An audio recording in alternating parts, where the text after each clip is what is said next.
You ever notice how some men stop talking once they get married? They smile at dinner, say, "I'm fine," and act like everything's okay. But behind that silence, something's dying. Marriage was supposed to be peace, not a slow erosion of his soul.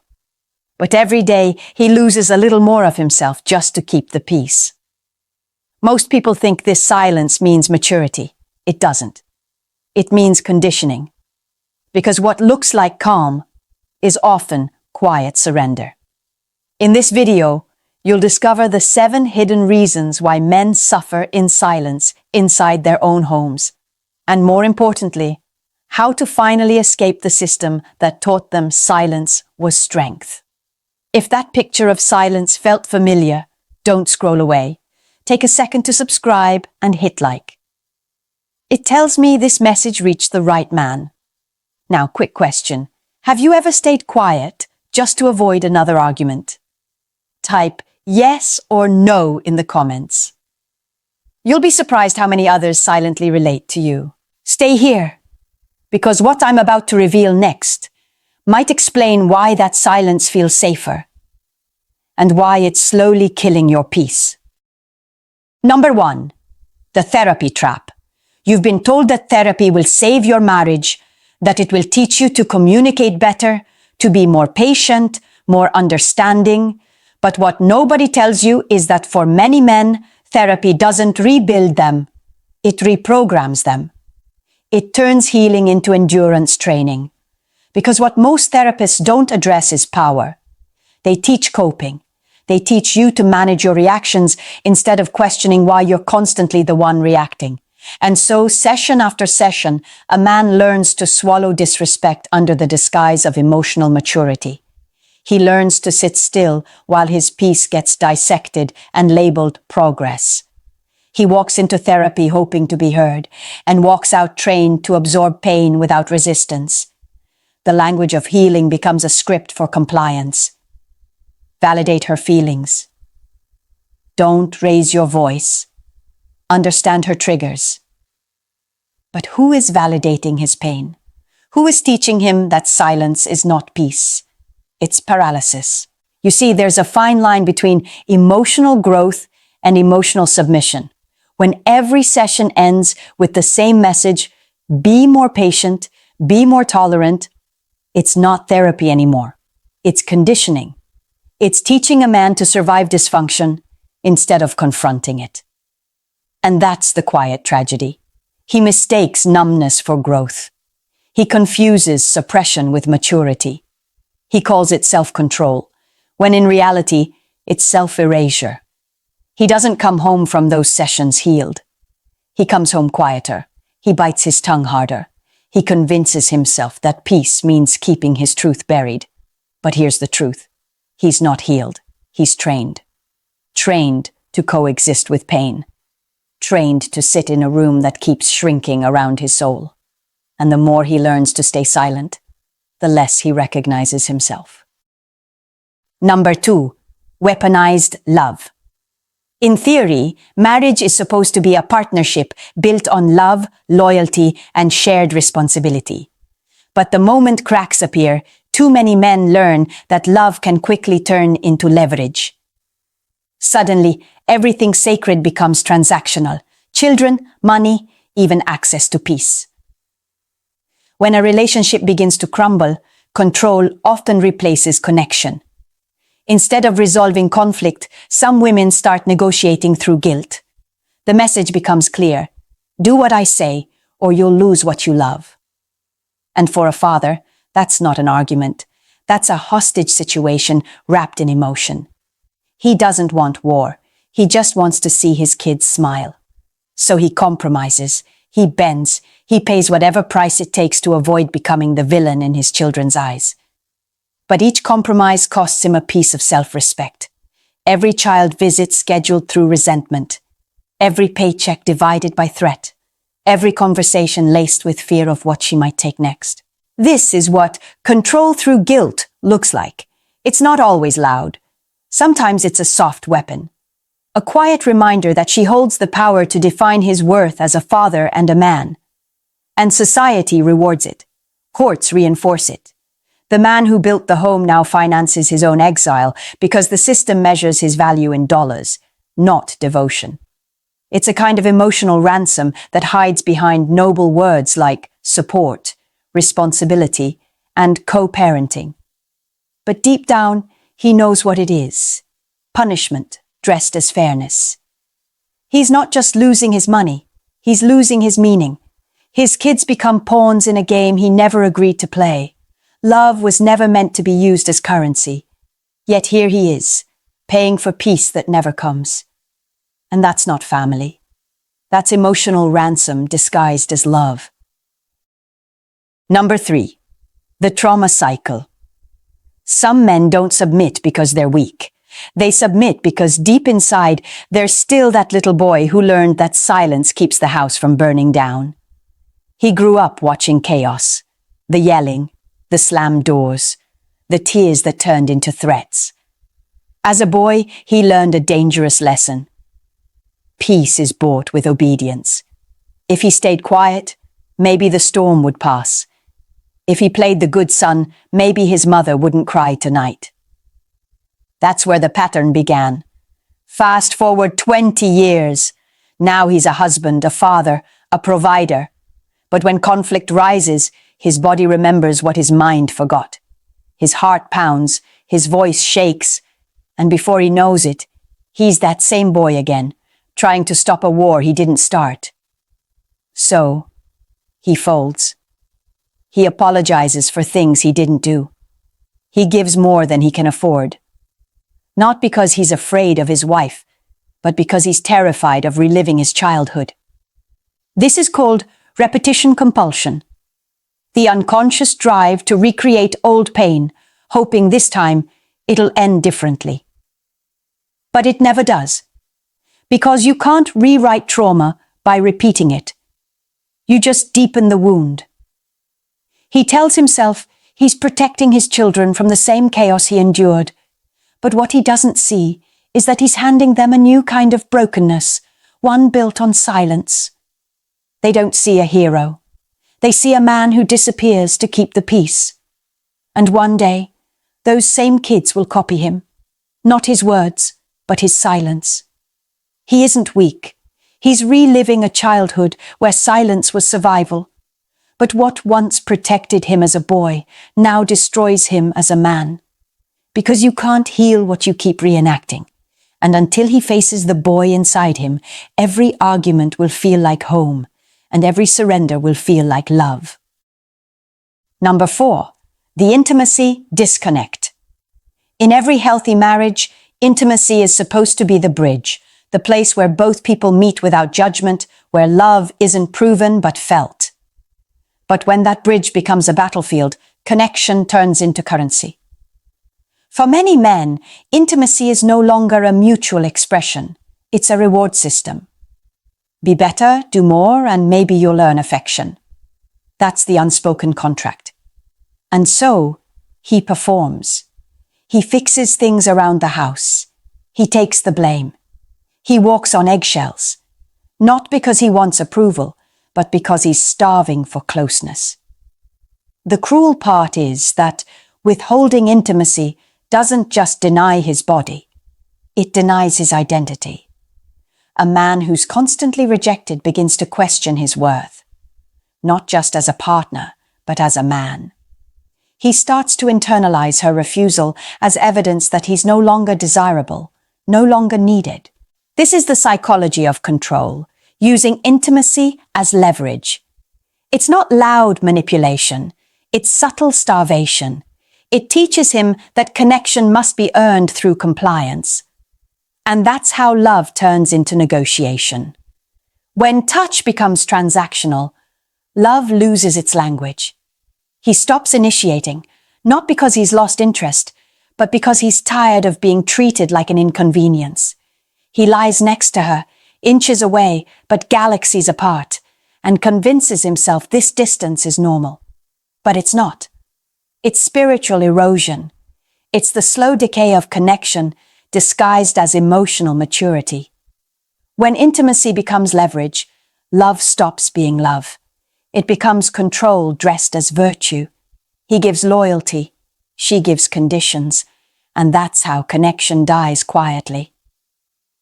The tragedy is that he doesn't even notice when it happens, because by the time a man realizes he's begging for affection in his own marriage, the relationship isn't just cold, it's gone. Number 5. The purpose erosion. Every man carries something sacred inside him, a mission, a direction, a reason he wakes up in the morning. Purpose is what gives his effort meaning, what turns work into legacy. But in too many modern marriages, that purpose slowly dies, not from failure, but from neglect. It starts small.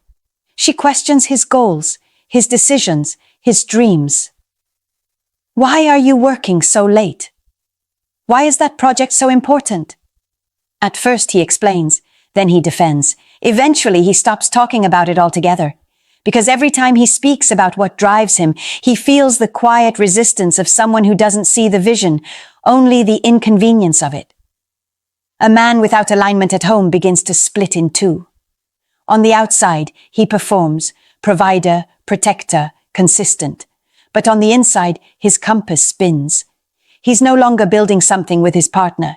He's funding something that feels foreign. And soon, his ambition turns to autopilot.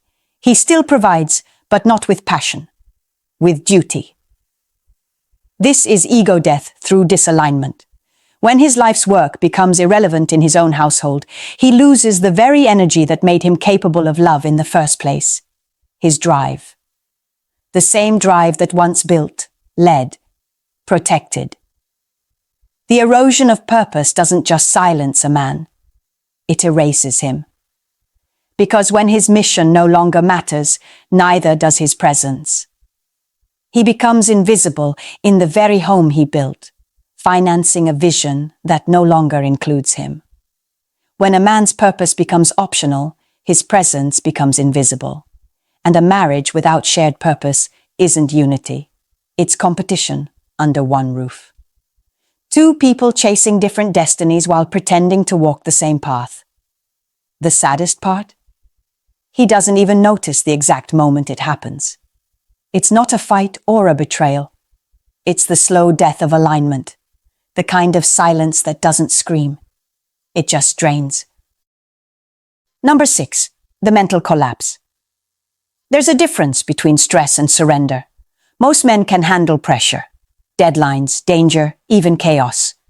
But what breaks them isn't the outside world. It's coming home to a war zone disguised as a marriage. He walks through the door and feels his body tighten. Not because of what's been said, but because of what's missing. Peace. The house looks the same, but the energy has changed. Every conversation feels like a test. Every question hides an accusation. Every silence feels loaded. A man's home is supposed to be his fortress, the one place where his armor comes off. But for too many men, that armor never leaves. They eat dinner in defense mode, sleep next to someone they can't talk to, and wake up already exhausted. This is chronic emotional exhaustion, the invisible drain that turns confidence into apathy. It's not that he doesn't care anymore. It's that caring costs too much. He can't win. If he speaks, he's defensive. If he's quiet, he's distant. And so he shuts down. He smiles at dinner but dies inside every night. He jokes with friends but feels like a stranger to himself. He wonders when exactly home stopped feeling safe, and why the thought of coming back now fills him with quiet dread. Men aren't built to constantly fight in their own homes. Their strength was designed for protection, not survival under emotional siege. And yet, millions of men live like ghosts in the houses they built, still providing, still staying, but mentally gone. A man's home should be his peace, not his punishment. But when it turns into a battlefield, the war isn't loud, it's silent. And silence kills slowly. He doesn't break all at once. He fades. And by the time he realizes what's happening, he's no longer fighting for love. He's fighting for oxygen. Number 7. The divorce illusion. Most people think divorce is the end of pain. The final chapter. The clean break. But for many men, it's only the beginning of a new kind of suffering, the kind that doesn't end when the papers are signed. He thought freedom meant peace. Instead, it came with penalties. He lost his home, his savings, sometimes even his reputation. And the cruel irony? He's still paying for the life that rejected him, financially, emotionally, spiritually. The system says he's free, but every paycheck says otherwise. Every weekend, visit with his children reminds him that fatherhood has been reduced to a schedule, that he's now a visitor in the very family he built. The law measures his commitment in numbers, not in nights spent awake protecting what mattered. Divorce doesn't reset the game, it just changes the rules.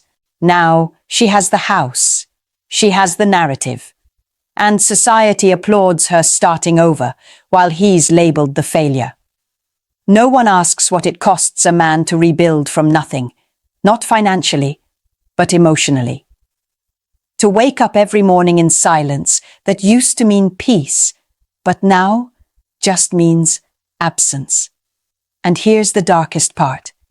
Even after separation, the control often continues. He watches another man step into his old life, maybe even his old home, while he's still legally bound by responsibilities that feel more like chains. He can't move forward because every step forward reminds him of what was taken, not just money or property, but legacy. He's free on paper, but still a prisoner of what she took from him. Peace. Because the pain doesn't end with the divorce, it just becomes quieter. It hides behind routine, behind new goals, behind phrases like, "I'm fine." But he's not fine. He's haunted by a system that punishes his loyalty and rewards his silence. Freedom, for him, isn't about leaving her. It's about finding a version of himself that the marriage and the aftermath couldn't destroy. And this is where everything changes. Because understanding why you're suffering is only half the story. The other half is learning how to escape it. After 7 truths comes the hardest one. The realization that no one is coming to save you. Not therapy, not negotiation, not even time. The only way out is awakening. This is the part most men never reach. The point where pain becomes a mirror instead of a weapon. The moment you realize that silence didn't protect you, it imprisoned you. And the only way to break the cycle isn't through anger, but through awareness. Here's the truth. You can't heal in the same mindset that broke you. For years, he's been conditioned to equate patience with strength, endurance with love, silence with peace. But now he starts to see the pattern. The way every apology was a trade. Every compromise was a quiet surrender. Every act of kindness became proof that he could be controlled. Awakening doesn't start with revenge or rebellion. It starts with boundaries. With the courage to say, this isn't love, this is control. It's learning that saying no doesn't make you cruel. It makes you conscious. He stops trying to fix her rebellion and starts addressing his silence. He no longer measures his worth by how much pain he can carry quietly, but by how clearly he can see when he's being manipulated. That's the moment he reclaims his power. Not through anger, but through awareness. Because true freedom isn't walking away from someone. It's walking back into yourself. It's rediscovering the man who used to dream, to lead, to protect, not out of fear, but out of purpose. It's remembering that love was never meant to silence you, it was meant to strengthen you. When he stops asking for permission to exist, everything changes. His posture, his tone, his energy. He no longer moves to avoid conflict. He moves to protect his peace. And that peace, finally, is his own. You don't fix her rebellion. You fix your silence. Freedom isn't leaving her. It's returning to yourself. Because awakening isn't about escaping the marriage. It's about ending the war inside you. So now you know. The 7 reasons why men are suffering silently in marriage aren't random. They're connected. They form a system, a cycle. Therapy taught him endurance instead of healing. Love was turned into leverage. Childhood trauma became his prison. Intimacy turned into negotiation. Purpose lost its meaning. The home became the battlefield. Divorce didn't free him. It rebranded his suffering. And the only way out is awakening. The realization that silence was never strength, it was surrender. Men don't suffer because they're weak. They suffer because they've been conditioned to mistake silence for control, to think that patience means power, to believe that peace can exist without truth. But peace without honesty isn't peace, it's performance. And here's what I want every man watching this to remember. You can't heal what you refuse to name. The moment you start naming what hurts, you stop suffering from it. Because awareness is what ends the manipulation. Awareness is what rebuilds identity. You don't need to hate anyone. You don't need to fight the system. You only need to reclaim your voice, the voice you buried under years of compromise and guilt. The voice that once said, "This is not who I am." That voice is still there, waiting for you to listen. If this spoke to you, don't disappear in silence again. Subscribe to this channel, not for validation, but for awareness. Share this truth with a brother who's still sitting in his quiet pain. And tell me in the comments, which part of this hit you hardest? Because your story might be the key that frees another man. In this space, silence ends. And for the first time, you don't need to suffer quietly to be heard. You just need to wake up.